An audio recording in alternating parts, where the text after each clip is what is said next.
First thing about this amp is to know that the foot switch is critical because the amp won't get out of a single channel. I think it's the lead channel without the foot switch. If you don't have the foot switch, you're stuck with just one channel, and it's not the clean channel.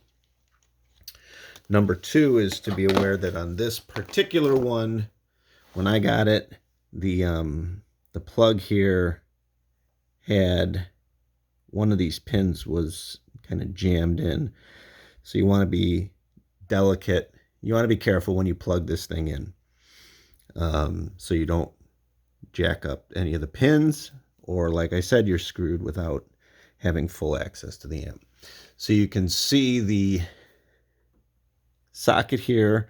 There's a metal tab at the bottom, and the plug also has a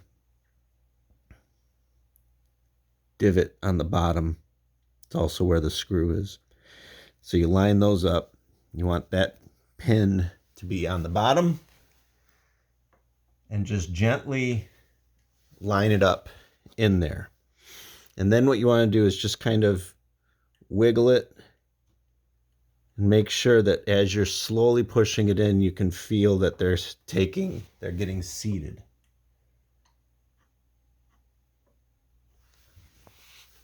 And if you don't feel it, once you've got it lined up, if you don't feel it sliding in with a little bit of force, just not too much, if you don't feel like it's making any progress, pull it back out, look at it, make sure you've got that bottom notch lined up, and then try again. So just make sure that this process is very carefully done.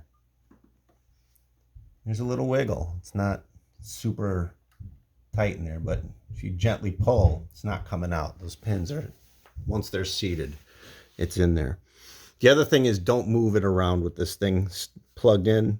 Everybody does that, and sooner or later somebody tips it over, walks into it, trips over it, and they break this thing off, or they jam it sideways so it pulls a pin out. So many stories of people doing that. This whole thing is one of the reasons a lot of people have steered away from this amp over the ages in favor of standardized plugs. So that's part one.